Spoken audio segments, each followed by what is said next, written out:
Hello, everyone. Welcome back to another episode of the Inside the Blue podcast. And in this episode, I wanted to talk about that historic NLCS Game 4 last night. We are seeing a player and seeing performances happen in front of our eyes that we will never see again. And it is incredible to be witnessing history right in front of our eyes.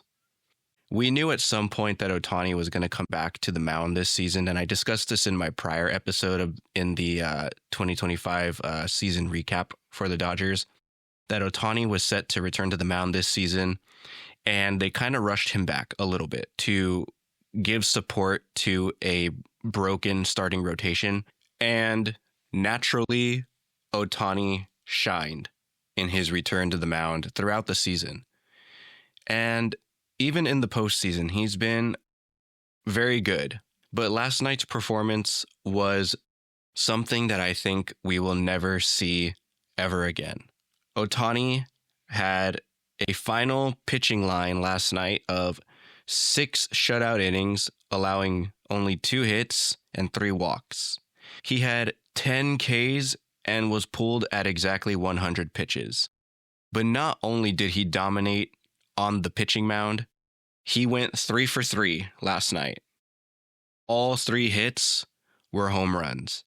The combined distance of all 3 homers, and this is crazy, is 1,342 feet, with his second home run topping off at a towering 469 feet.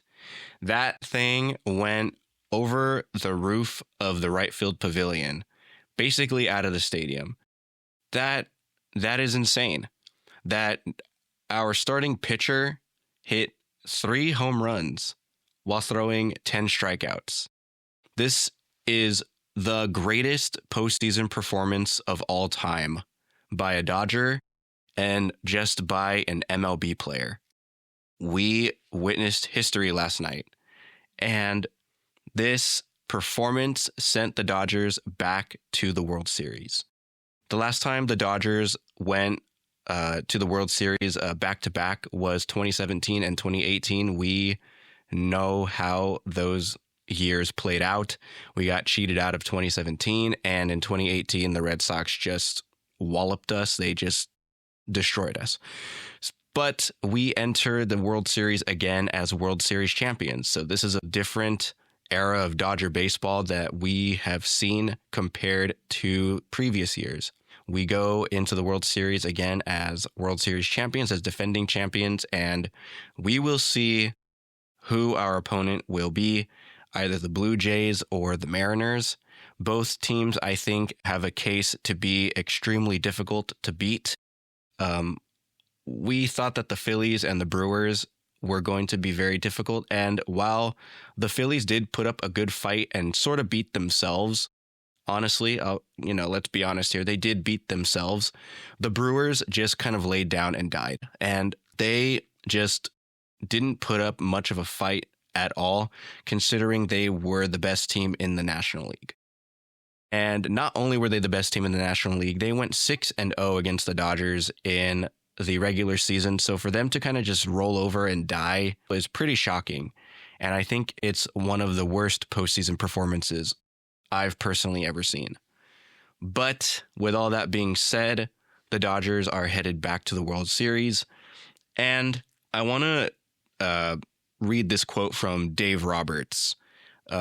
While celebrating on the field at Dodger Stadium, Dave Roberts was quoted as saying, "Let's get 4 more wins and really ruin baseball." And I think that is a perfect mentality to have. The Dodgers lived through an era where they were basically going bankrupt. Again, they got cheated out of a World Series. They've been the laughingstock of the MLB for being, playoff first round exits considered to be chokers, frauds by a lot of fan bases. And to have this mentality going into the World Series is incredibly motivating for both the team and the Dodger fans as well. And so we will see how the World Series plays out. We will see if the Dodgers have what it takes to go back to back. This has not happened for over 20 years now. We haven't had a repeat champion in baseball for, over 20 years. And that's because it's incredibly difficult to do. It's incredibly difficult to go back to back in baseball. You can have the best lineup on paper. You can have a team of all-stars, but that never equates to a World Series championship, let alone a back-to-back World Series championship. So we will see if the Dodgers have what it takes. So I hope you guys enjoyed this short episode. I really just wanted to really go over Ohtani's historic night and just what it means to baseball. This is something, like I keep saying, that we will probably never see ever again. It was incredible watching and listening to this game. It's going to go down as one of the greatest games of all time, and it is also the greatest postseason performance by an MLB player ever in the history of the game. So that's all for this episode. I will do a postseason recap. Once the postseason for the Dodgers concludes, we will see how they play in the World Series, and we will see who their opponents are at the time of recording this. The Mariners are up 3-2 over the Blue Jays, and that series is headed back to Toronto. So we will see if the Blue Jays can force a Game 7 or if the Mariners will be playing the Dodgers in the World Series. So we will go over all of that when it concludes. I hope you guys enjoyed this episode, and I will see you guys in the next one.